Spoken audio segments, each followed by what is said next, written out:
Je m'appelle Edgardo Lander. Je viens de l'Université centrale de Venezuela. J'aimerais faire la présentation de ce séminaire avec l'accès libre pour ce système, avec un effort pour pouvoir ajouter les efforts ensemble pour travailler à la recherche d'une alternative capitaliste. Aujourd'hui, nous allons travailler avec des affaires qui sont importantes, c'est-à-dire le sujet de l'épidémie, l'accès aux vaccins. Nous allons commencer avec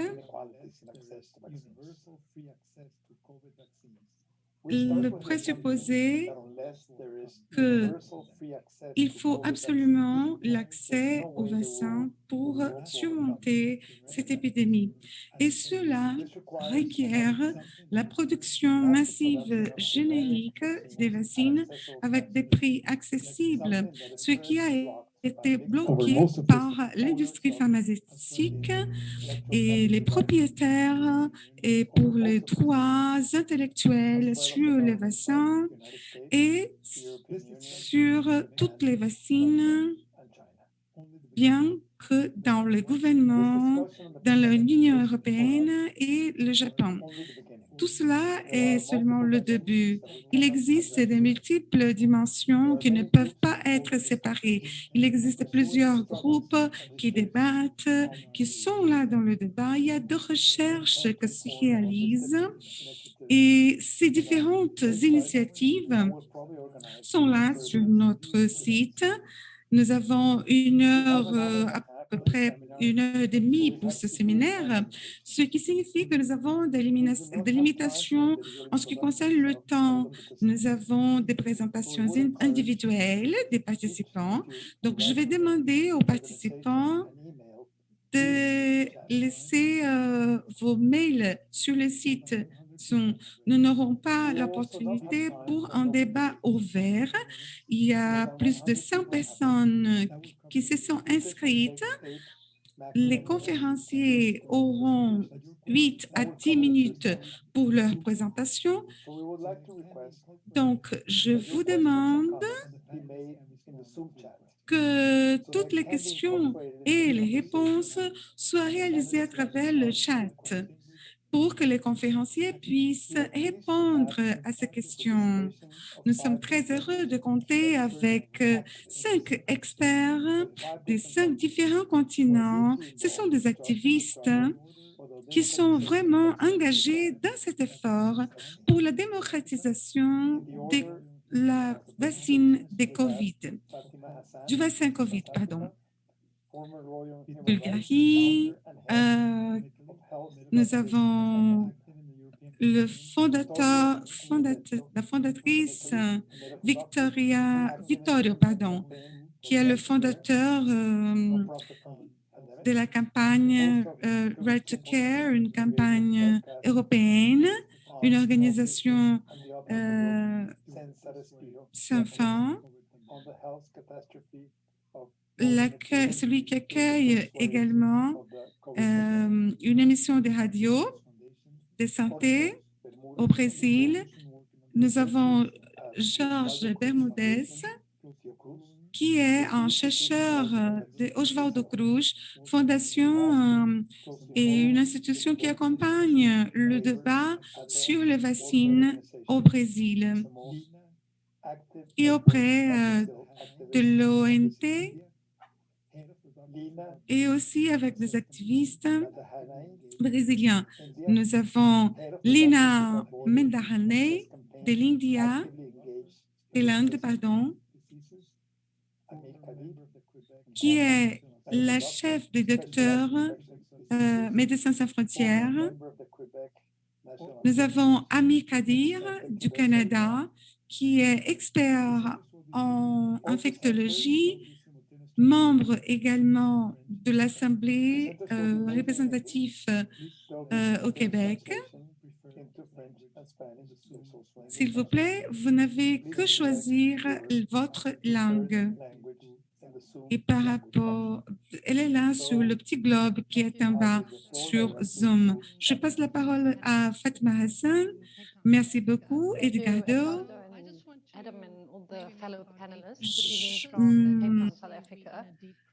Je salue tous les participants. Je vais dire tout d'abord que nous vivons une crise avec toute la population mondiale.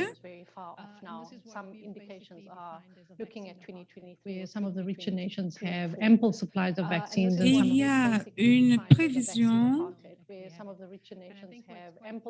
où les pays qui sont plus riches auront plus d'accès, bien sûr, au vaccin dans les prochaines semaines. Mais dans les dernières semaines, les leaders de différents pays étaient vraiment préoccupés à cause de ce destin.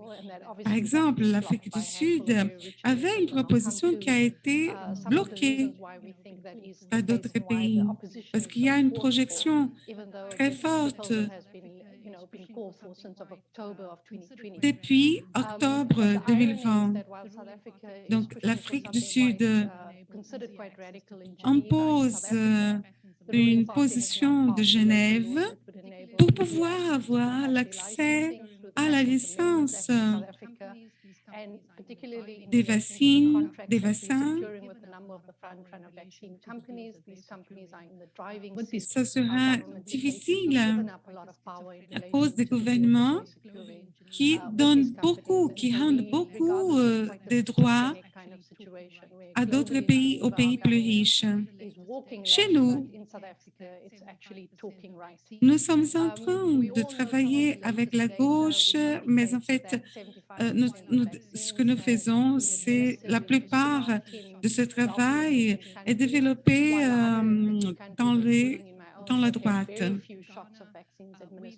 Il existe très, très peu de vaccins.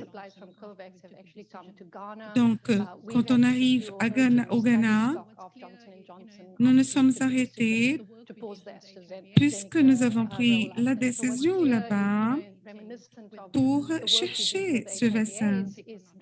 En fait, les règles vont dominer dans le sens que les gens dans les pays les plus pauvres vont souffrir davantage. Et toutes les conséquences, bien sûr, de la santé publique, de l'échec de la santé publique. Nous dépendons du travail.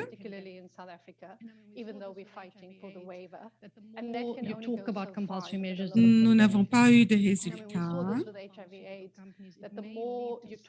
Plus de pression sur les entreprises multinationales. Tout cela pourra renvoyer à d'autres conséquences. Nous avons le problème aussi de la préparation de ces vaccins. Tout cela est très difficile. Il faut avoir justement la manufacture. L'accès à la manufacture est indispensable. Ce qu'il nous faut, c'est la manœuvre pour préparer ces vaccins. On parle beaucoup de la situation en Afrique du Sud, mais il y a 5 choses qui vont définir cette situation. Il y a l'accord, des déclarations et des secrets, mais il n'y a pas de transparence. Les fabricants vont dire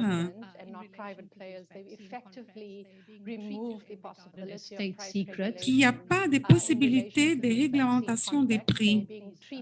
Tout cela est traité comme si c'était un secret d'État et pas comme une entreprise privée.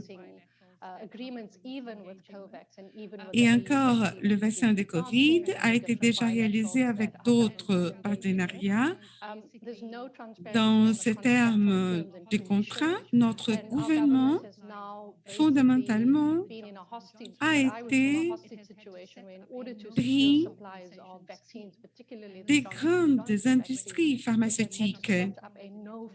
Ils n'ont pas reçu de compensation ni des avantages contractuels qui étaient dans ce contrat. Il existe, certes,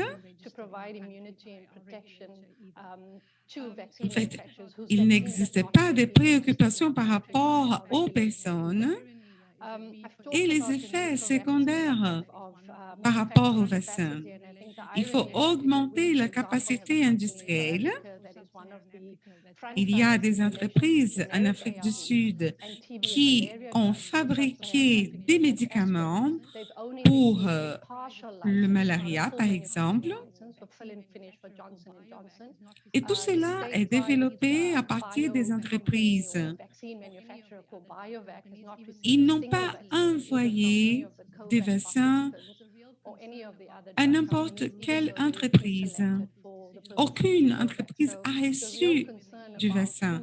Alors, qui est-ce qui est dans cette salle d'affaires des rapports? L'Union européenne, qui a vécu sa crise, bien sûr. Paraît-il qu'il y a quelque chose aussi avec l'entreprise pour qu'elle puisse être plus compétitive et courir auprès du vaccin. Il faut savoir qui est-ce qui peut et qui est-ce qui ne peut pas produire le vaccin.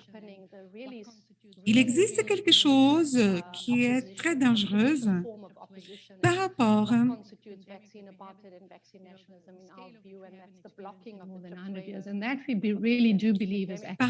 au monde entier et qui se passe dans le monde entier, effectivement, pendant la pandémie. Nous travaillons avec les entreprises pharmaceutiques qui sont là depuis 100 ans. Il faut parler plutôt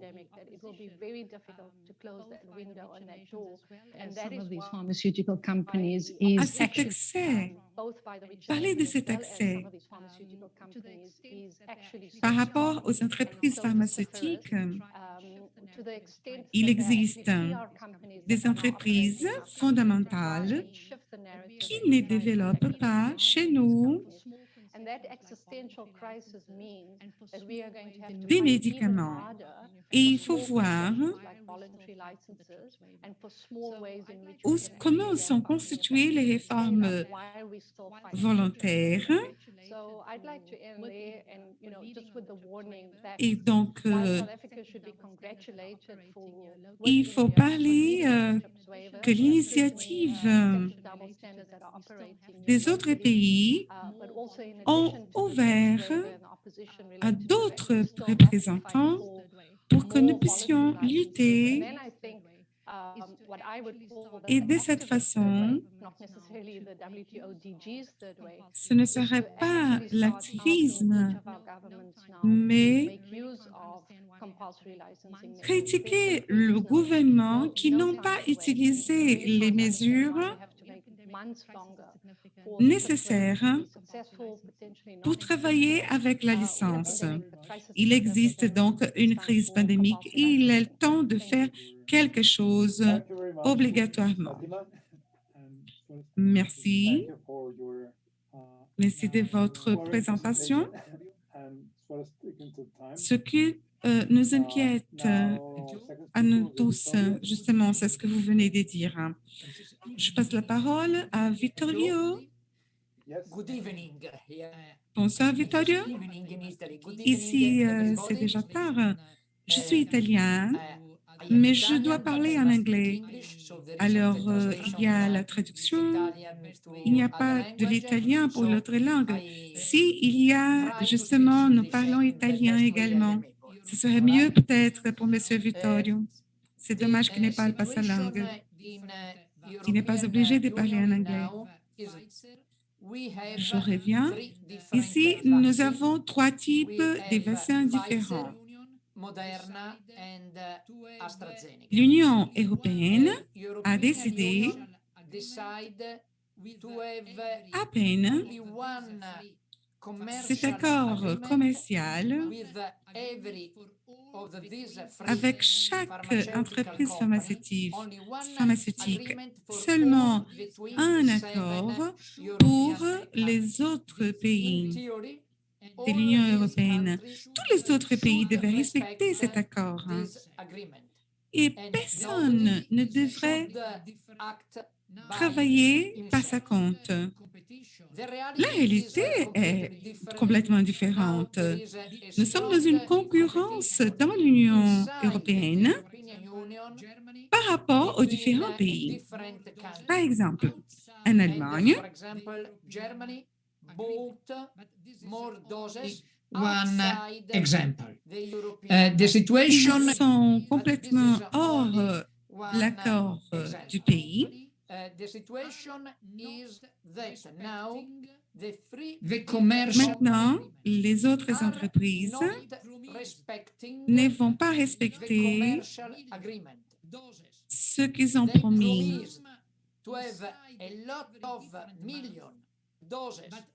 Des millions de vaccines, you know that mais ils ne respectent pas cet accord. C'est un problème très sérieux. Ces trois vaccins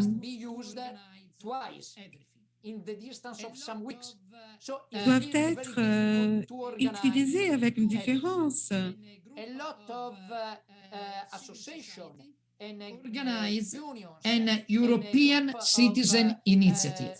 This Dans is le an groupe de la société civile, c'est une initiative des Européens, une décision au sein de l'Union européenne, mais indépendamment de tout cela, il faut avoir 1 million de signatures pour pouvoir avoir 1 million de signatures. Et comme ça, l'Union européenne devrait discuter ce sujet au sein du Parlement européen point. pour pouvoir continuer notre proposition. Nous avons 4 sujets. Le premier, ce serait le droit de licenciement, fait référence par rapport aux vaccins, c'est-à-dire les entreprises ne devraient pas avoir le droit de traiter moins de personnes. Et le contrôle des produits pharmaceutiques aussi va augmenter le coût pour ceux qui ont besoin du vaccin. Il faut avoir de la transparence. Le coût de production et la contribution publique et la sécurité des vaccins devraient être considérés comme une information publique. L'accès public est indispensable. Tout cela parce que jusqu'à présent, ces accords sont un secret et les membres de l'Union européenne du Parlement ne peuvent que regarder, donner un coup d'œil simplement à ces règlements. C'est l'argent public. Cela signifie contrôle public pour celui qui va payer les impôts et qui va payer pour cela. Ce que les personnes payent devrait être dans les mains de ces personnes. Donc, nous ne pouvons pas financer avec l'argent public les entreprises. Les entreprises ne devraient pas gagner avec la pandémie au coût de la santé des personnes.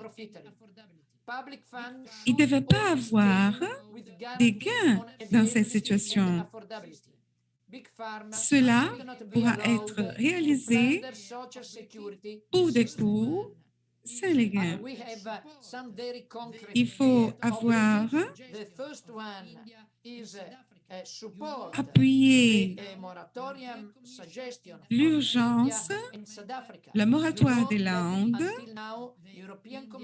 La Commission européenne contre le moratoire des Landes et de l'Afrique du Sud.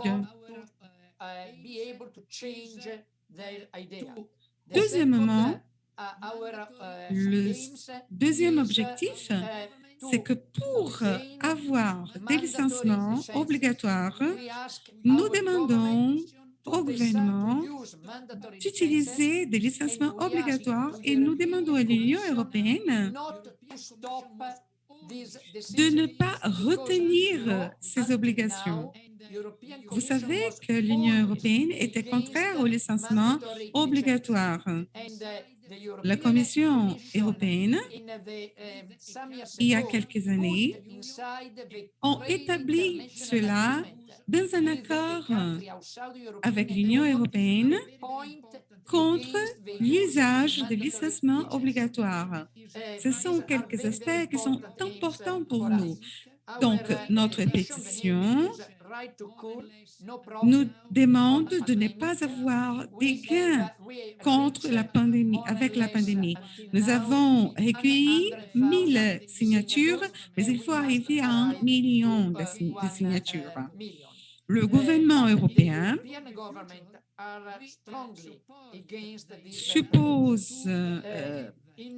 compte sur cette proposition pour le futur. Nous appuyons l'idée d'avoir en Europe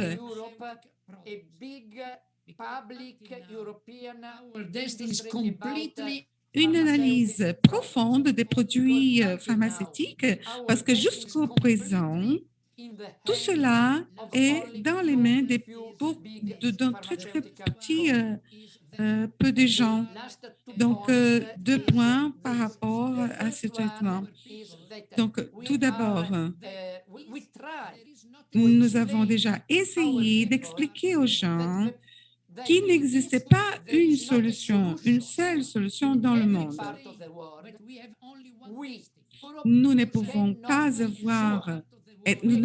être sûrs de cela, mais si dans plusieurs pays dans le monde, on ne peut pas utiliser le vaccin, donc le virus va devenir beaucoup plus agressif. Autrement dit, nous aurons des virus qui seront beaucoup plus agressifs qui vont arriver en Europe. Donc, nous devons être capables de faire que dans le monde entier, les gens puissent arriver à ce débat. Il y a un autre débat qui va dire que l'Union européenne doit payer de plus en plus, que la grande industrie pharmaceutique doit convaincre la grande industrie pour qu'elle puisse maintenir des accords commerciaux.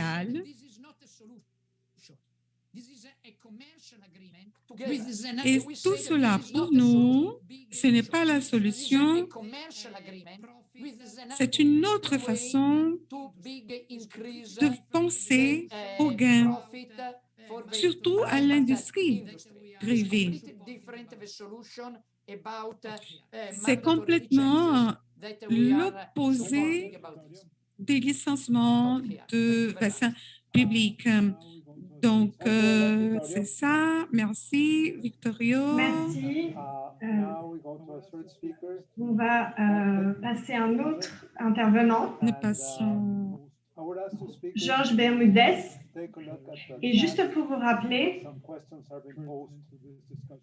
il y a déjà plusieurs questions sur le chat. Il y a des propositions qui sont mises là. Ce sont des questions qui sont pertinentes pour ce débat. Elles se dirigent à certains des intervenants. Je te passe alors la parole, Georges. Merci beaucoup. Bon après-midi à tous. J'aimerais commencer en remerciant l'organisation Je suis très heureux d'être ici. Je remercie cette invitation de pouvoir participer. Je ne représente aucune organisation. Ici, je suis chercheur. Je travaille à l'organisation Fiocruz au Brésil. La semaine passée et ce week-end, il y a eu beaucoup d'articles scientifiques qui ont débattu l'inégalité qui est très, très critique par rapport à l'accès aux vaccins dans les différents pays. Il y a 150 pays qui n'ont pas accès aux vaccins, qui n'ont tout simplement pas accès. Jusqu'à 2023-2024, ils auront accès. Nous sommes en train de créer une situation d'apartheid par rapport aux vaccins. Nous avons le cas d'Israël également, où le fabricant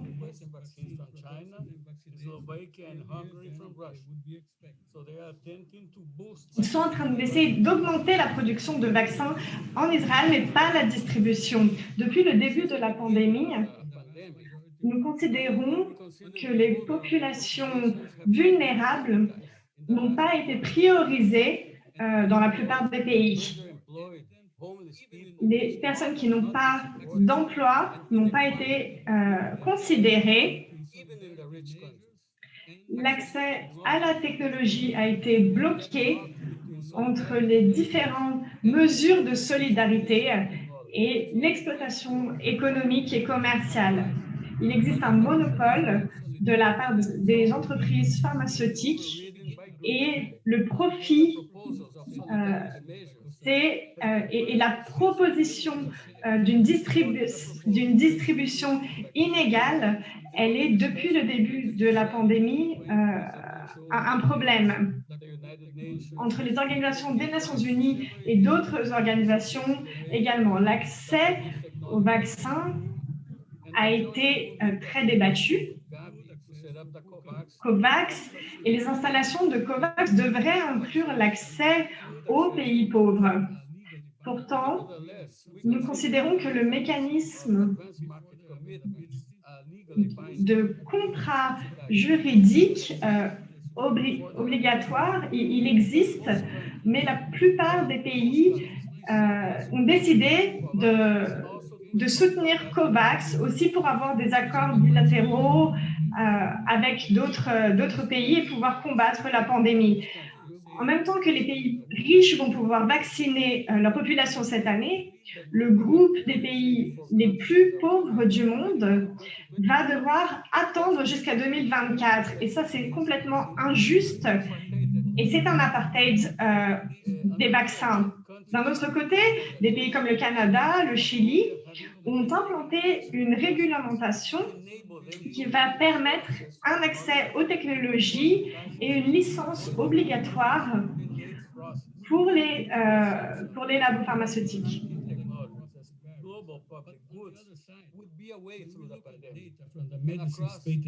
Les licences ne sont pas la propriété des industries et ça laisserait la distribution plus égale. Il y a plus de 2000 articles qui parlent de Covid et l'envie de monopole et des prix, c'est une volonté. Et tout ça, ça nous fait demander des licences publiques, ça nous amène à les demander. Après les déclarations de la HID en Afrique du Sud, nous avons besoin de prendre en compte que ça pourrait être la différence entre la droite et la gauche au niveau de la solidarité, ou le choix de la solidarité ou le choix de l'apartheid dans le secteur de la santé. Il y a 58 pays qui ont déjà soutenu cet accès au droit. Ils veulent soutenir les droits. Il y a aussi l'IT et d'autres institutions mondiales qui veulent aussi ça. Et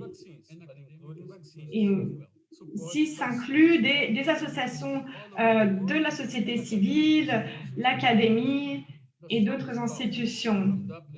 L'OITE s'est manifesté vendredi dernier et j'aimerais saluer le Conseil de sécurité des Nations Unies pour qu'il puisse amplifier l'accès aux vaccins dans les pays riches, mais aussi les pays pauvres. Nous ne pouvons pas être contre l'alternative qui est proposée par le directeur général, qui représente une troisième voie qui conclut en le maintien de la suprématie des pays les plus riches. Il y a plusieurs espaces qui ont été gagnés, mais il y a encore les règles de la propriété intellectuelle. J'ai déjà mentionné ici cette question. Je pense que ces mesures ne sont pas suffisantes et elles sont conduites par l'industrie pharmaceutique avec une délimitation géographique spécifique. Ils font attention seulement au profit. Mais il faut qu'il existe un accès universel. Et les pays pauvres doivent être inclus. C'est une situation d'urgence et il faut qu'elle soit traitée avec des solutions d'urgence également. Les pays riches vont devoir partager leurs connaissances, pas de manière seulement volontaire, mais aussi pour garantir à l'OMS.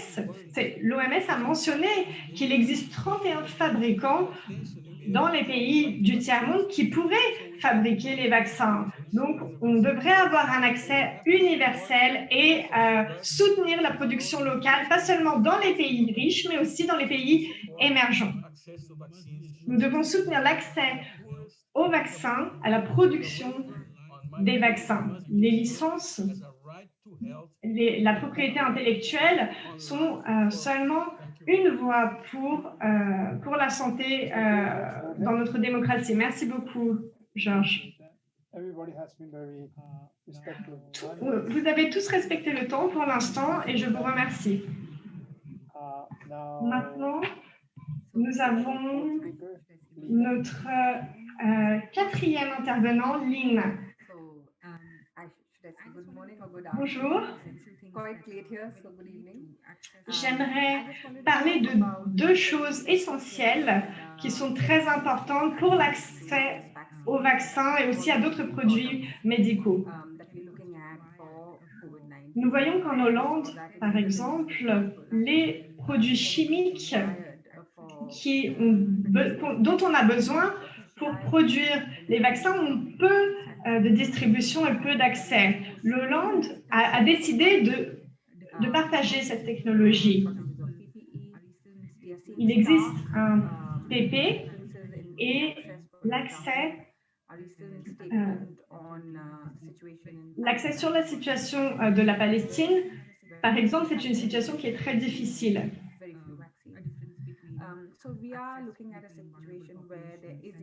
Nous sommes en face d'une situation où il y a une différence entre la population la plus favorisée et la moins favorisée. Et dans tout ça, la propriété intellectuelle, si on regarde la propriété intellectuelle, ça signifie que tous les pays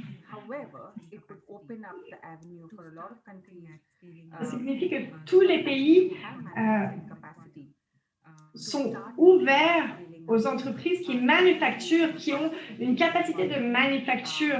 Il y a énormément d'entreprises qui n'ont pas de licence. Nous avons besoin de continuer à mettre une pression pour qu'il y ait une distribution de ces licences.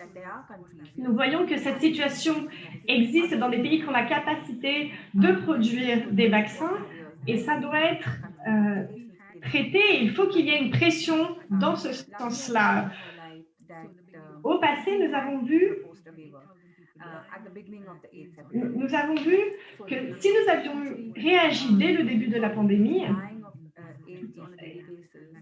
souvenez-vous, au début, du sida. Les pays comme l'Afrique, l'Amérique latine n'ont pas eu accès aux médicaments contre le sida. On a dû travailler pays par pays pour obtenir les licences. Au Brésil également, ça a été une lutte. Ça a été une lutte pour que chaque pays ait accès aux médicaments pour lutter contre le sida. Nous n'aurions pas perdu des millions de personnes pendant cette pandémie. Qu'est-ce que nous avons appris de cette expérience? C'est que nous n'avons pas besoin de faire ça pays par pays. Nous devons nous unir dans cette lutte et nous devons faire ça pour le Covid. Nous devons augmenter les capacités de production et comme la proposition de l'Afrique du Sud, nous avons besoin de faciliter la fabrication des vaccins. Ce que nous avons observé dans les situations où il y a une négociation entre les pays, c'est que c'est la première fois, après beaucoup de mois, que c'est débattu.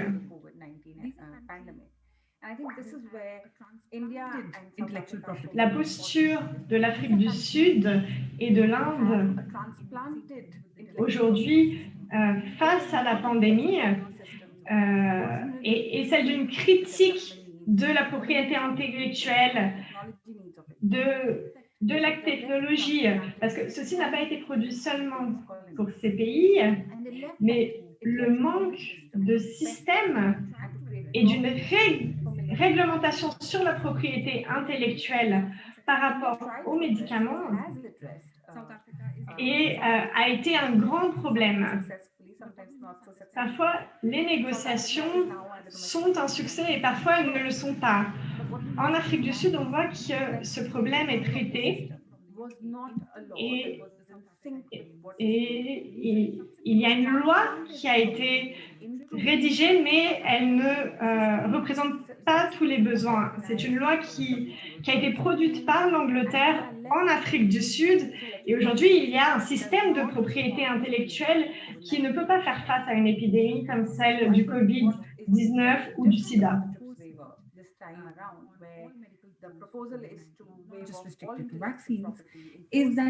La proposition doit laisser la propriété intellectuelle par rapport aux vaccins pour qu'on ne répète pas des erreurs qu'on a déjà commises à l'époque du sida et que des millions de personnes meurent. C'est important que nous travaillions ensemble avec l'Union européenne, avec les États-Unis, l'Australie, le Japon, la Corée du Sud et également le Royaume-Uni, le Canada, pour que nous puissions changer la question des licences dans la production des vaccins. Merci beaucoup. Merci, Lynn.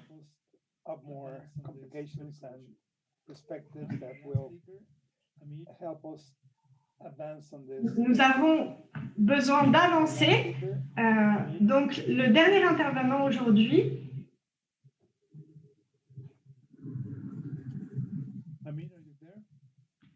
Le dernier intervenant. Vous m'entendez? Sorry, do you hear me now? Yes. I'm talking to you from Montreal. Bonjour à tous. Je parle depuis Montréal. Je suis médecin.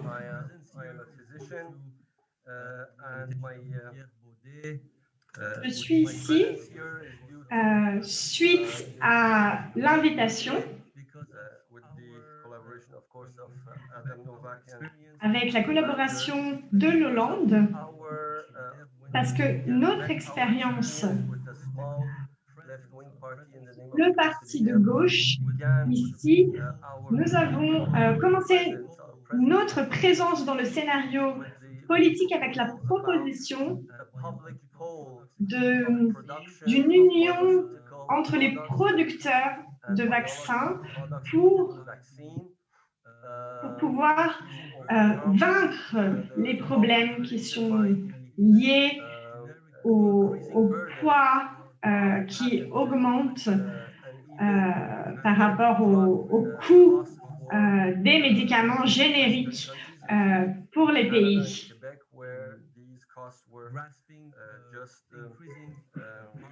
Au Canada et au Québec, les prix ont beaucoup augmenté pour les médicaments et tout ça a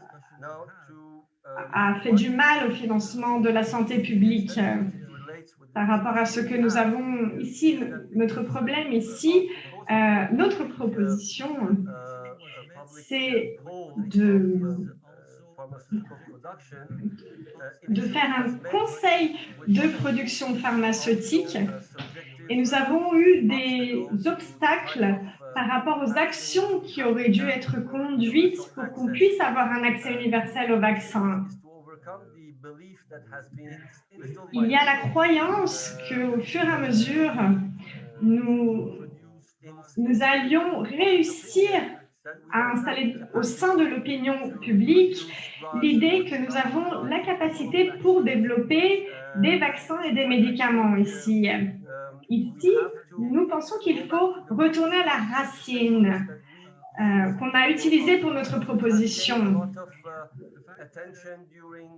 Le long de ces dernières années et au début de l'épidémie, quand nous avons commencé en 2005 à regarder ce thème d'accès universel, nous avons identifié le succès de la part d'activistes d'Afrique du Sud qui ont demandé l'accès universel aux médicaments antiviraux. Ça a été une bataille qui a été conduite au Brésil aussi pendant cette période. Nous avons beaucoup pensé dans les années 80, et on peut revenir aux années 80-90 dans notre mémoire. Il y avait un État petit comme le Québec avait la possibilité et la capacité de produire des vaccins dans les années 70-80.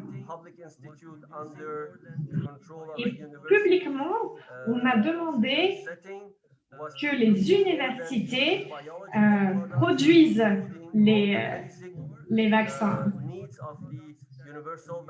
Il y a eu un programme universel de vaccins pour les enfants et même des producteurs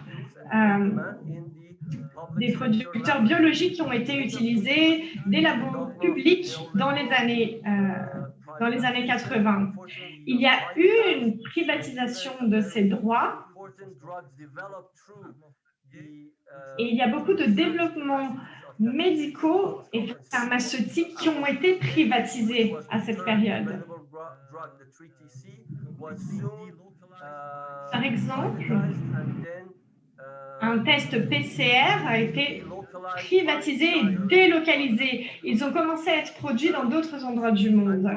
Et je parle de ça parce que dans les années 90, nous devons nous souvenir qu'au Brésil, il y a eu une épidémie très grande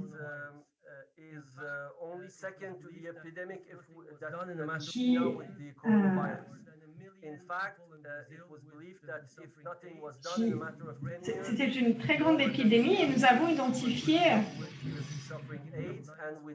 que si on n'avait rien fait, il y aurait eu plus d'1 million de personnes qui auraient souffert de sida. Ça aurait été un coût de 5 000 $ par patient au Brésil.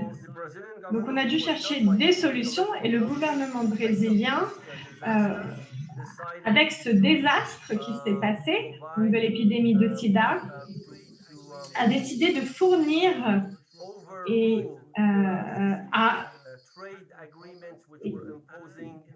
il a arrêté, il s'est défait de la propriété intellectuelle, il a eu l'acquisition de médicaments et en moins de 8 mois, il y a une équipe de plus de 50 chercheurs qui, avec l'orientation d'une femme biochimique très brillante, ont réussi à découvrir le médicament antirétroviral Et c'est de cette manière qu'ils ont réussi pendant les prochaines années à produire à leur propre compte 8 des 12 composants de ces médicaments rétroviraux. Ce processus, comme un tout, il y a eu évidemment des grands obstacles, donc pour compte des labos pharmaceutiques traditionnels, et le Brésil a eu 1997, et en 1997 a défini une loi avec un article qui prévoit une licence compulsive par rapport à n'importe quel médicament pour que le Brésil soit capable, dans les années suivantes, à avoir une réduction des coûts des médicaments antiviraux. Et ce sont les médicaments dont on avait besoin pour lutter contre l'épidémie de sida. Et tout ça montre de quelle manière des pays émergents qui ne comptent pas avec les mêmes, comptent pas sur les mêmes moyens que les pays développés, avec une volonté publique de la part des gouvernements, ils sont capables, ces pays émergents, pas seulement de développer la capacité scientifique, mais aussi ils sont capables de travailler avec ces luttes internationales et d'améliorer et apporter les nécessités. Après les années 2000, la Commission des Nations Unies sur le droit international a déclaré que les médicaments contre le sida doivent être un droit universel des êtres humains.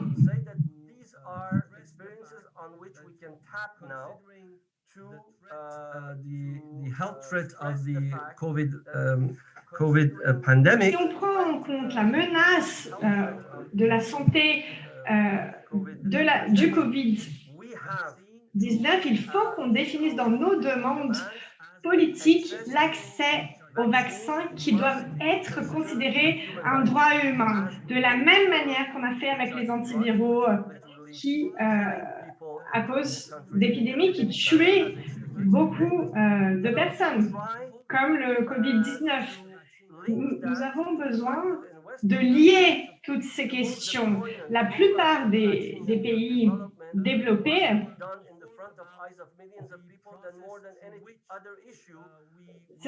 ce développement des vaccins a été fait à travers un effort d'ensemble. Il y a eu des millions qui ont été disponibilisés pour ces recherches, pour le développement de ces vaccins. Et le droit de l'accès universel aux vaccins,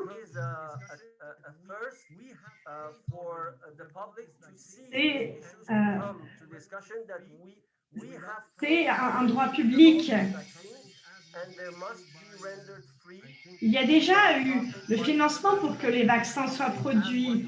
Donc, les entreprises multinationales, comme ça a été mentionné par Victor, on devrait pouvoir connecter les campagnes pour demander cet accès universel pour les populations des pays émergents. Nous devrions nous réunir dans ces batailles pour qu'il n'y ait pas de division entre les personnes qui disent non et les autres. Ça, ce sont des pays, ce sont des problèmes qu'on voit au Brésil, en Afrique du Sud, en Inde. Nous avons besoin de nous unir, nous connecter. Dans cette lutte, il n'y a pas de motif pour qu'on paye 2 fois un vaccin si le vaccin a déjà été payé par les gouvernements. J'aimerais vous rappeler que l'année dernière, nous avons été capables de faire ça et ça a été privatisé. Nous avons besoin nous avons besoin de comprendre que ce ne sont pas seulement les labos pharmaceutiques qui peuvent développer des vaccins. Nous devons penser à tout cet historique. Nous devons nous réunir dans cette lutte pour les droits universels et par le fait que les populations ne doivent pas payer 2 fois pour des vaccins qui sont très, très importants. Merci beaucoup. Merci, Amir. C'est une présentation incroyable. Ce sont des présentations incroyables avec beaucoup de points qui sont abordés. Et elles vont être très utiles pour notre lutte dans cet accès universel aux vaccins et aux médicaments. Maintenant, pour la deuxième partie de notre réunion, nous avons 40 minutes. Encore, il nous reste 40 minutes.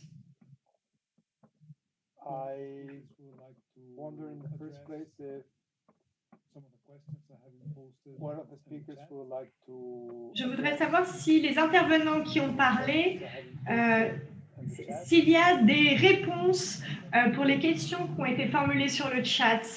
Est-ce que vous pouvez regarder les questions, les liens qui ont été postés et regarder si vous avez des réponses? Ricardo, j'aimerais parler rapidement. Il y a un thème récurrent qui est la nécessité de transparence. Et je me souviens qu'en 2019, dans une assemblée mondiale, il y a eu une proposition de l'Italie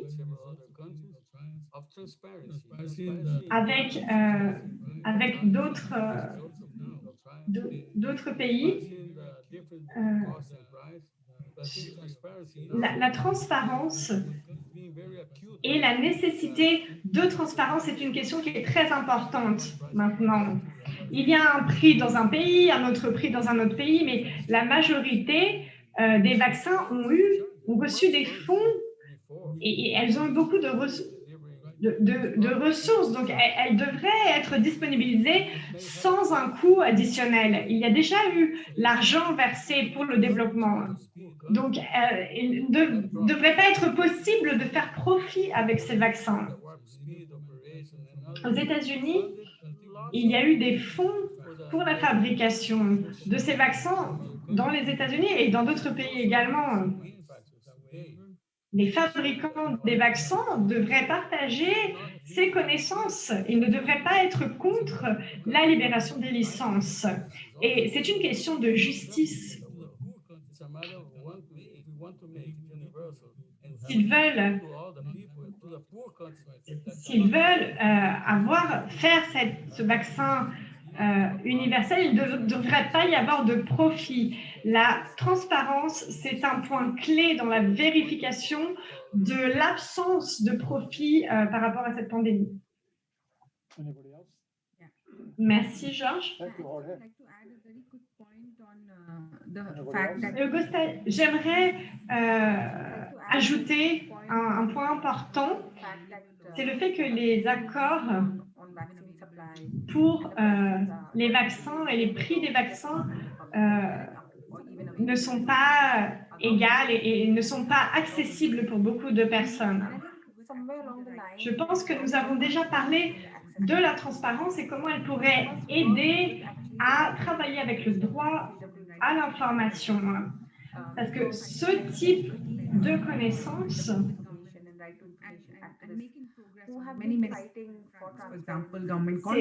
ce sont des connaissances qui sont l'objectif de beaucoup d'activistes, la liberté, la transparence et l'accès à l'information. Donc, ça fait partie des demandes de beaucoup d'activistes. C'est une question qui est très importante, mais qui va devoir être accompagnée de la question de la transparence. Sinon, tout ça sera inutile sans l'idée de transparence. Nos pays doivent être interconnectés sur ces questions. Les activistes qui sont pour l'accès aux informations vont devoir travailler très dur pour que ça devienne une réalité. Merci, Lynn. Une autre question pour toi, Victor? Est-ce que quelqu'un veut avoir plus d'informations sur le processus de réunir les signatures pour demander, pour faire cette demande à l'Union européenne? Nous avons besoin d'1 million de signatures. About some signatures. Is a very Ce n'est formal. pas une campagne traditionnelle pour avoir des signatures. C'est une institution qui est très informelle. En 2014, la Commission européenne a approuvé cet instrument de collecte de signatures et c'est pour que le public puisse participer. C'est une manière, ce n'est pas simple, mais c'est une manière de donner l'opportunité au public pour qu'il puisse parler, pour qu'il puisse s'exprimer auprès des institutions européennes. Les institutions européennes doivent discuter, doivent débattre sur ces questions qui ont été proposées. At the 3 months. J'ai eu un délai d'1 an et maintenant 15 mois et probablement encore 3 mois à cette période pour réunir 1 million de signatures. Et ces signatures doivent être collectées dans plusieurs pays et au minimum dans 8 pays à l'intérieur de l'Union européenne. Mais il serait mieux d'avoir plus de 8 pays participants et il nous faudra 1 million de signatures au moins. Quand nous donnerons ces signatures, le document à la Commission européenne, elle devra réunir de manière publique des représentants pour débattre avec la Commission européenne pour proposer tout ça. Le premier pas, c'est donc d'avoir une conversation publique entre l'Union européenne et les personnes qui ont signé cette demande. Après ça, d'après la Commission européenne, devra proposer une discussion au Parlement et au Conseil européen sur cette thématique. Elle devra décider si elle présente une résolution par rapport à notre proposition ou elle pourrait choisir de présenter une proposition contre notre proposition. Mais cette solution, elle va devoir être débattue à l'intérieur des institutions européennes. Il pourrait être important qu'on soit capable d'utiliser cet instrument. Mais cet instrument, il faut que nous organisions une campagne politique pendant le prochain mois pour qu'on puisse convaincre et transformer,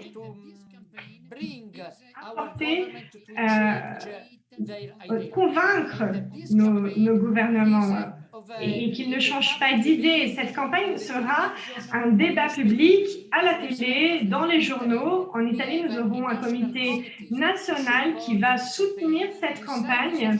Et dans cette commission, dans ce comité national, nous avons tous les syndicats. Il existe beaucoup d'associations catholiques, des partis de gauche dans ce comité. Nous organisons aussi 2 journées de débat. Un débat aura lieu le 11 mars et l'autre débat aura lieu le 7 avril. Il y a le jour du droit à la santé et avec les organisations pour la santé et l'OMS. On aura une démonstration publique. Nous allons faire une manifestation publique, mais on est en période de pandémie, donc nous devons être capables d'expliquer au public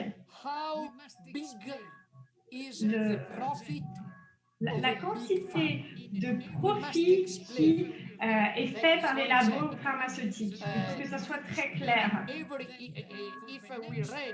Si nous regardons des recherches économiques, nous voyons que l'année prochaine, les labos pharmaceutiques vont gagner juste avec les vaccins contre le Covid. Les labos vont gagner plus de 10 billions de dollars par an. Et ça, juste dans les prochains 4-5 années. Et je pense que nous ne pouvons pas accepter ça. Il faut qu'on explique, il faut que nous discutons que c'est énormément d'argent, c'est seulement du profit et juste avec le vaccin. We have a question from the audience in relation to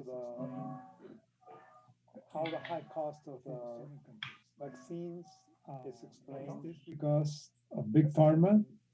Is it because of the intermediaries or because of the structural weakness of the health systems in our countries? This is a question for... Yeah.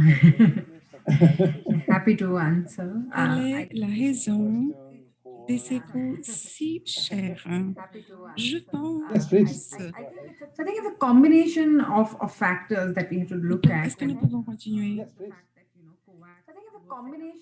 Il s'agit d'une série de facteurs, d'une combinaison de facteurs, de pouvoir donner 20%, rendre 20% à quelques pays.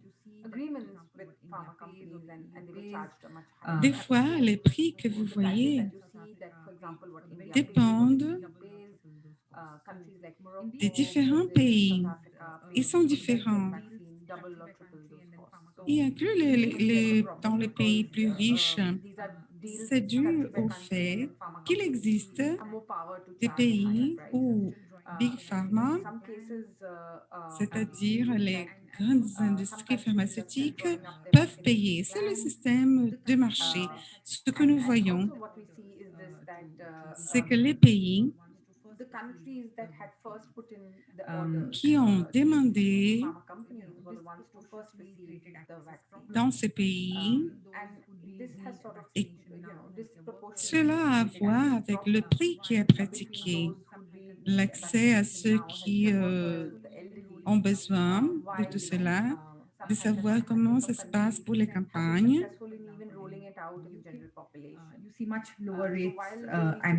Par exemple, aux États-Unis, excusez-moi, au Royaume-Uni, on est arrivé aux 50%. Il y en a des pays où il n'y a pas, même pas 5%. Il y a plusieurs facteurs.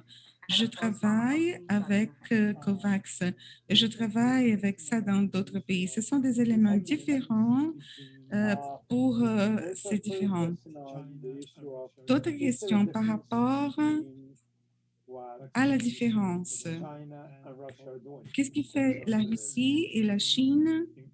La production et la recherche, l'accès aux vaccins et comment est-ce qu'on va distribuer ces vaccins? Oui, si le public ou les entreprises publiques, comme en Russie ou en Chine, est-ce qu'elles pourraient donner des vaccins gratuitement à d'autres pays? Ou est-ce qu'il y a une spéculation, par exemple, par rapport au vaccin chinois qui est cher? Je voulais parler un petit peu avec vous sur ces sujets. La géopolitique du vaccin, disons.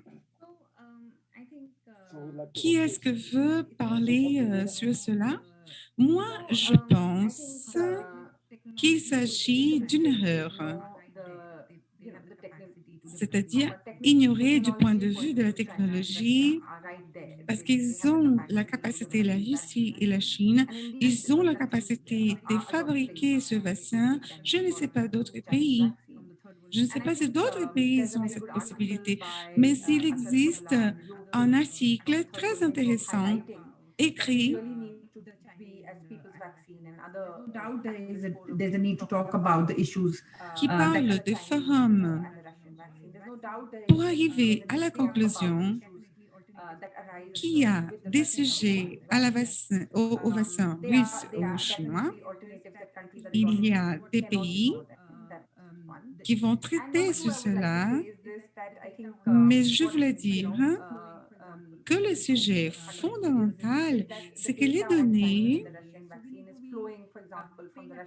to the data that is now becoming available on these two il faut vaccines. faire attention paying attention to the data that is now encompass aux the données and any access to vaccine et au débat sur le vaccin. the Chinese and the Russian vaccine and perhaps the same Je issue dois être dans chaque coin de la planète. Et je pense que les mêmes sujets de transparence, encore une fois, il n'existe pas de raison pour que des pays soient dehors le débat. Encore une motivation, n'est-ce pas, pour que nous débattons, que nous parlions de tout cela. Encore quelqu'un? Est-ce que vous voulez agir? South Africa in relation to the Quelle Chinese était l'expérience du Brésil par rapport au vaccin russe et finlandaise? Et pourquoi? You're talking about the Chinese vaccine in South Africa? Est-ce que vous pouvez répéter, s'il vous plaît? Ika? Edgardo, que ce soit en Afrique ou au Brésil et Afrique du Sud, quelle était la réaction? Est-ce que les vaccins sont arrivés chez vous? Dans quelles conditions? Le Brésil a 2 accords avec des producteurs, des Fiocruz, Russie et Sinovac. Toutes les deux ont reçu l'approbation pour la production ici, au Brésil. Nous avons la technologie ici au Brésil. C'est pourquoi nous travaillons ensemble. Jusqu'à la fin de l'année, nous espérons avoir 240 millions de doses produites ici chez nous, avec les technologies d'AstraZeneca et Coronavac. Nous avons commencé avec le vaccin.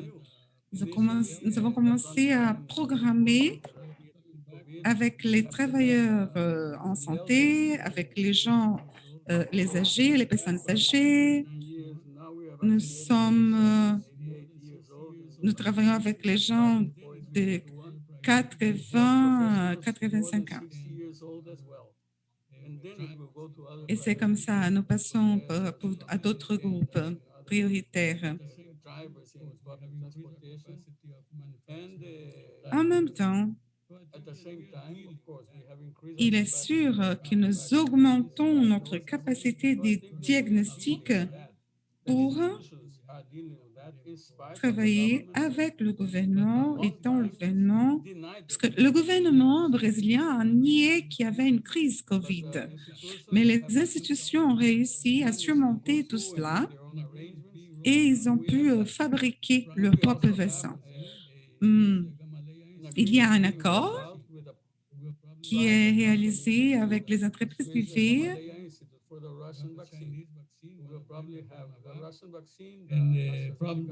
Et là, nous avons la Coronavac Covax. Nous avons un partenaire au Brésil.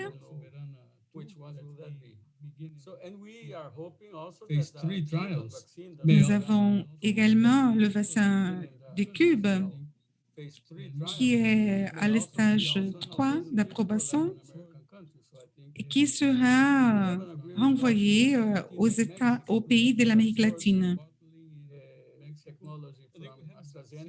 Nous avons toutes les technologies qui vont se produire en Argentine et probablement seront produites au Mexique. Il faut savoir qu'il y a des pays qui ont la capacité qui doit être inflétisée, et cela est un rôle que les Nations unies doivent avoir. Il ne s'agit pas de cela. Il existe 41 fabricants.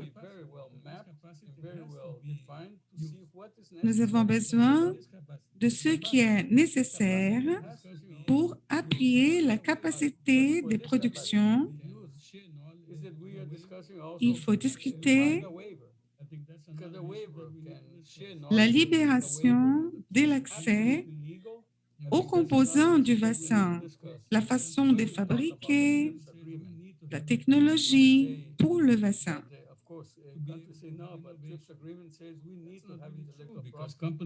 Nous avons besoin de capacités intellectuelles pour produire des innovations.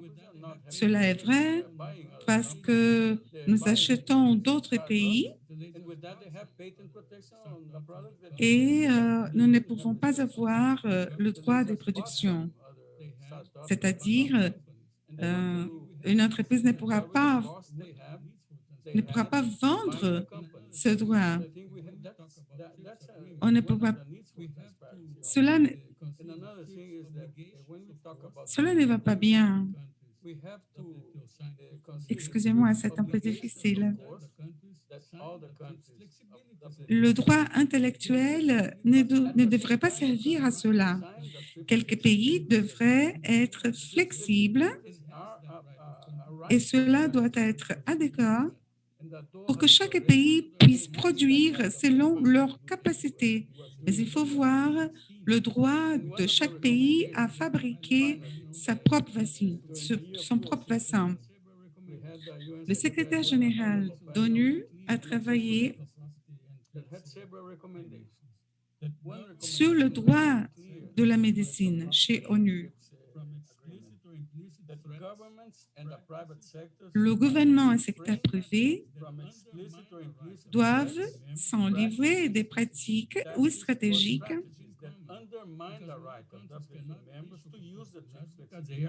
qui vont menacer le droit à la médecine par quelques pays. Il y a plusieurs pays qui sont menacés parce qu'ils ne vont pas fabriquer. Ce sont d'autres pays qui menacent le petit pays à ne pas fabriquer. Ils doivent respecter cette situation. Il y a d'autres zones de commerce qui pourraient porter des préjudices et cela devait être vu, analysé cas à cas. Il y a la possibilité de voir la flexibilité et l'usage de chaque pays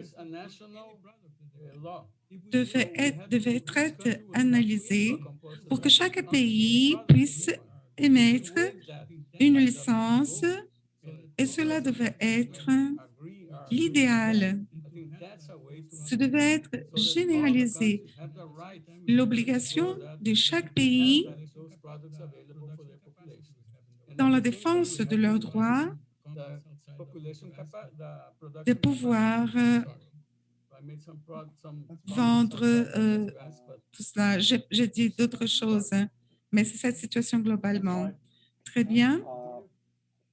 May I say one thing? Yes. Vittorio, vous voulez rajouter quelque chose? Oui, je voulais dire encore quelque chose. Par rapport au vaccin chinois et russe, je pense que cette discussion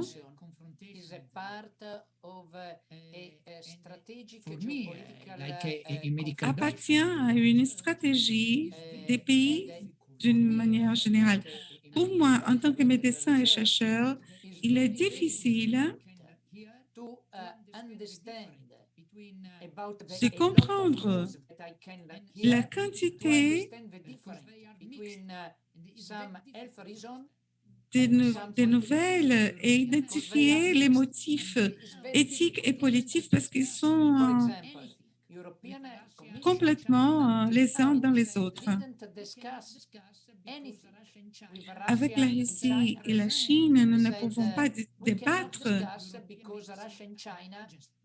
parce que Chine et Russie n'ont pas présenté leur vaccin pour l'Agence des médecines européennes. Mais d'autres pays comme l'Hongrie sont en train d'utiliser le vaccin russe. Ils l'utilisent déjà. Et tout cela hors l'accord européen. Tout cela parce que c'est moins cher, c'est plus facile de garder, de mettre en stockage. Je pense que ce serait utile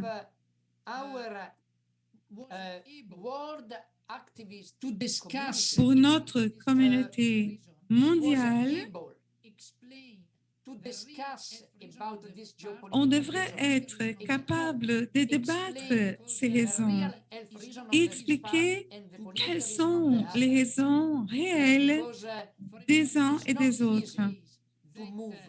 Parce que ce n'est pas facile de travailler dans ce contexte. Par exemple, le même jour où l'Afrique du Sud a constaté que l'AstraZeneca n'était pas un vaccin pour sa variante sud-africaine, les autres pays et les organisations de santé ont dit que cela n'était pas vrai.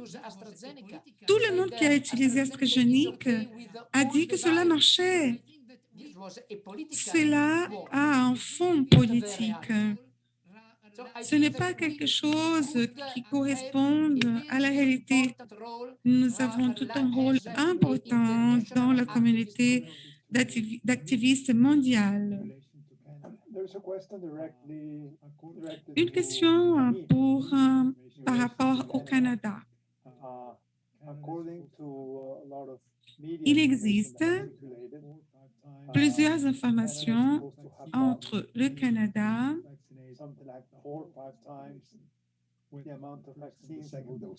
Canada a 4 ou 5 plus de vaccins que la population. Comment cela est-il possible?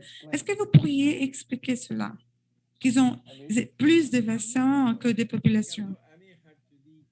Amir, est-ce que vous êtes là? Est-ce que vous pourriez répondre? Amir n'est plus là. Il a du travail. Il n'est pas là. D'accord.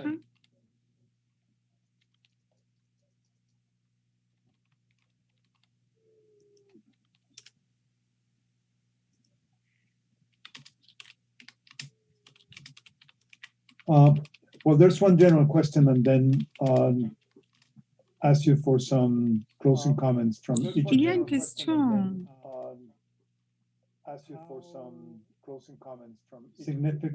Et après, je vais vous demander des commentaires à chaque conférencier. Quelle est l'importance des mouvements anti-vaccins dans ces pays? Comment ça se passe chez vous? Comment est-ce que cela va dialoguer avec l'accès universel que nous défendons? Je vais répondre à cette question I'm going to answer that question What I see not as is this, NSF, that this, but as a that person this who works discussion comme about quelqu'un qui veut, what I see is this that qui this travaille avec discussion about ces anti-vax activités. is not led by Et community groups. ces Many of the actions community ne groups viennent are pas very des well, groupes organized on science. majoritaires. They know Ils that sont the virus organisés genome is autour de la science. Ils they are savent very well aware l'autorité about, for du example, vaccin, ils some connaissent people are aware about les the benefits vaccins, of ils pneumonia connaissent les vaccine. effets et And I l'efficacité des think vaccins. what we really have to highlight is Ce that the travail community communautaire if you look at sex workers in India, fonctionne. Ils ils acceptent le vaccin. Il n'y a pas de mouvement à ce niveau contre les vaccins. Ce que je voulais dire, c'est que les anti-vaccins travaillent avec, travaillent contre les personnes qui font un effort énorme. Par exemple, les travailleurs du sexe. Mon père était contre le vaccin, mais il a été vacciné. national immunization. En fait, avec le groupe de vulnérables, ce type de mouvement on the access front. va attirer l'attention à cause de leur proposition. Ce que je voulais dire, c'est ça. Il y a des communautés It's very important that we share more et ces information. communautés se connaissent. Elles connaissent l'efficacité du sida, le vaccin contre le sida, contre la COVID. Donc, ils connaissent tout ça. Ils savent ce qu'on doit faire ou ce qu'ils veulent faire. Alors, le mouvement des bas en haut, ça veut dire être en faveur pour le vaccin, et plusieurs vaccins auront un effet contre les épidémies auxquelles nous sommes été soumis dans le passé. Alors, mouvement pour le vaccin, anti-vaccin, ces mouvements vont dissimuler d'autres questions qui sont derrière. Si quelques pays There needs to be an adult vaccination program in developing ont countries. travaillé pour le vaccin, cela ne devrait pas être un problème. Pour cela, il faut penser à un bon programme à faveur pour le vaccin dans ces pays.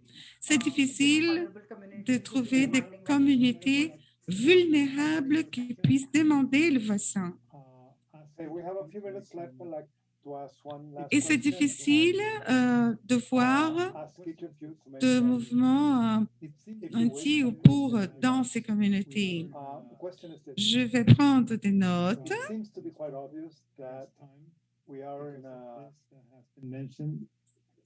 Nous sommes dans une situation, nous avons peu de temps.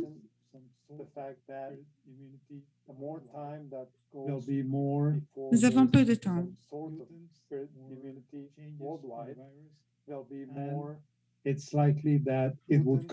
Il y a des gens qui parlent beaucoup des mutations, des variations,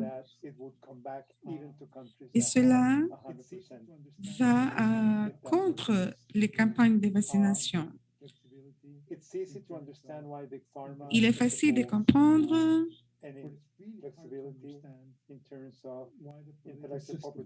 à la flexibilité des droits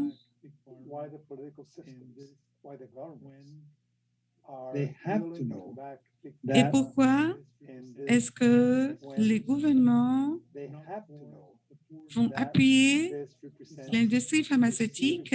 C'est parce qu'ils vont gagner quelque chose, c'est-à-dire c'est pas facile en faveur du licenciement, de l'ouverture, dans le sens de libérer le licenciement.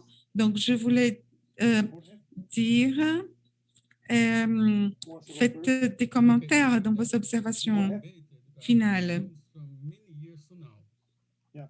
Remember since 2003 with Je pense que c'est un débat de longue date. Je me souviens en 2003, il y a eu une commission de santé publique et il y a eu des discussions sur la propriété intellectuelle et c'était une thématique très ouverte et ça s'est répété au fur et à mesure des années. Et cette idée d'une stratégie globale pour l'innovation et la propriété intellectuelle, ça a été adopté par beaucoup de personnes.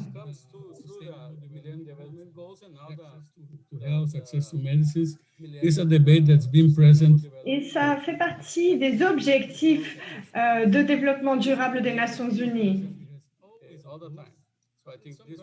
Ce type de débat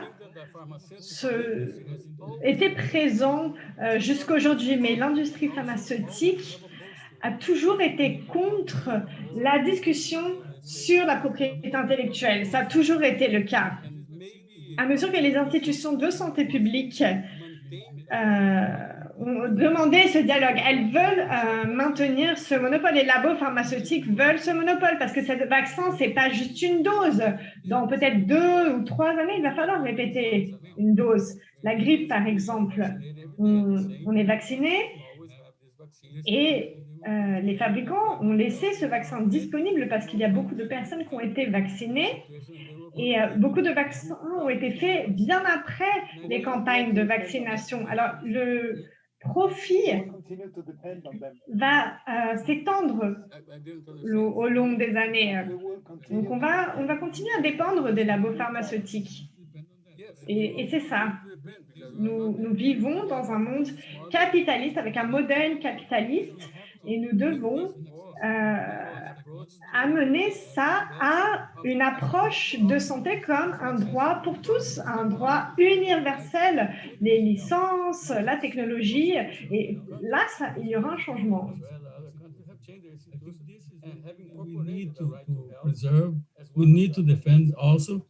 Il y a plusieurs pays qui ont changé la constitution pour assumer la santé comme un droit pour tous.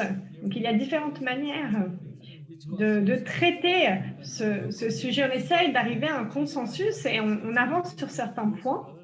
Et c'est normal, c'est un débat qui est en cours, mais nous devons défendre nos principes qui sont la défense et la libération des licences pour amplifier les possibilités pour les pays les plus pauvres, les pays émergents, pour qu'ils puissent produire les propres vaccins contre le Covid. Et nous devons aussi construire des institutions plus fortes dans les pays émergents. Et tout ça indépendamment des labos pharmaceutiques. Il n'y a qu'avec des accords, c'est ce que nous avons maintenant, nous devons débattre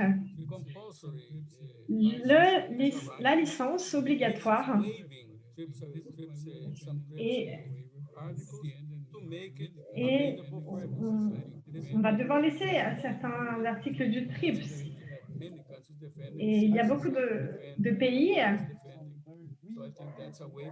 Il y a une société civile qui défend ses droits. Merci beaucoup.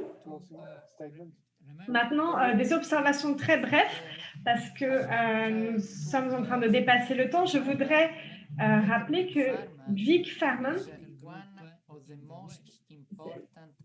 c'est un des labos les plus importants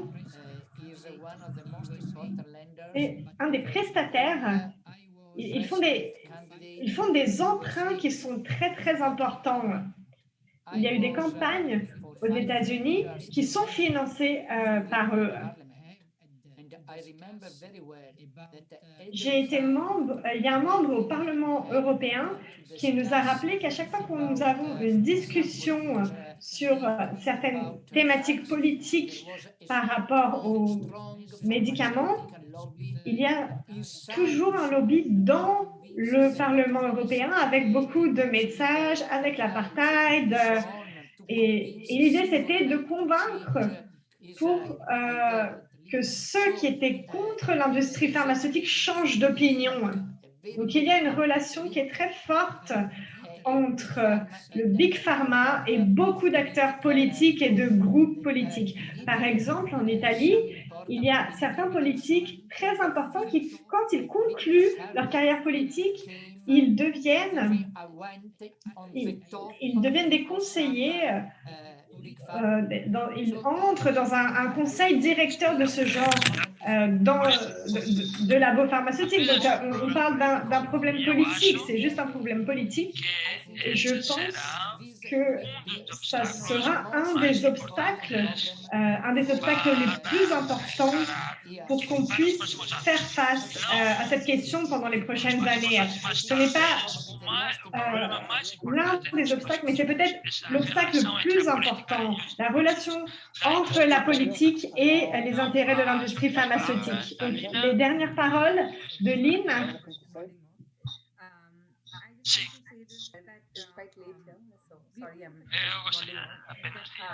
J'aimerais juste ajouter que nous oublions souvent que ces entreprises et les profits, ils dépendent des politiques qui les soutiennent. Même si c'est pendant peu de temps, pendant la période du Covid, il va falloir qu'on travaille sur ces questions. C'est difficile d'avoir des pays où le système de propriété intellectuelle, il est historiquement, il a travaillé contre les personnes dans les pays sous-développés. Je pense qu'on ne peut pas continuer à ignorer la situation dans laquelle les instruments de propriété intellectuelle laissent de côté les pays émergents et son public.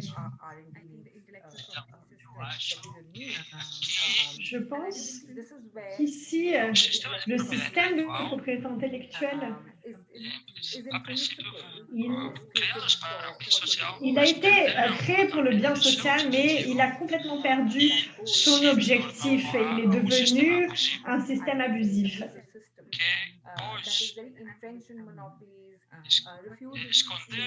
C'est un système qui a caché les problèmes réels que la population souffre. En 2021, je pense que personne va pouvoir dire que... Je pense que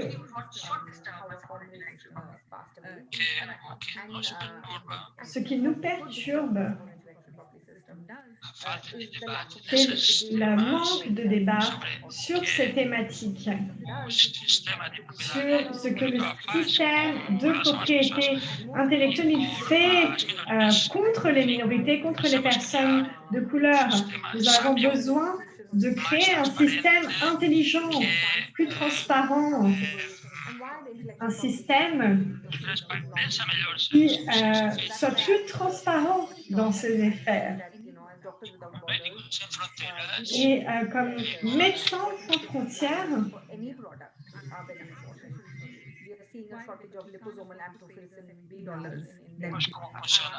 nous avons vu comme ça fonctionne.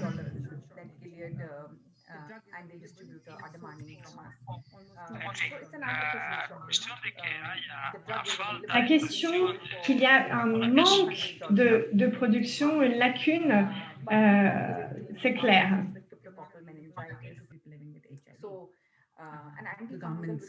Ça s'est déjà passé avec d'autres médicaments. Et c'est le genre de système, c'est un système de monopole en fait. Et les monopoles, en général, ils travaillent contre les personnes en général.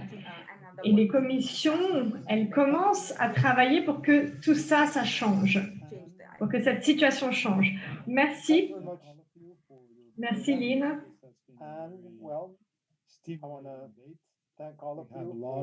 J'aimerais te remercier pour tes paroles. J'aimerais vous remercier tous. Ça a été un débat très inspirateur. Nous sommes en train de recueillir des analyses qui sont très riches par rapport à ce système et nous retournerons avec un rapport sur cette thématique que nous allons présenter. C'est une thématique qui est beaucoup plus ample que celui dont on a parlé ici. C'est un débat sur le capitalisme en général. Et à cause de cela, nous entrerons en contact avec vous et nous allons distribuer, nous allons découvrir comment nous allons continuer à promouvoir ces débats, ces campagnes, et comment nous pouvons contribuer pour éviter un désastre dans ces pays. Comment nous pouvons travailler avec des thématiques sur la santé qui sont si urgentes. J'espère vous revoir bientôt. À bientôt. Au revoir.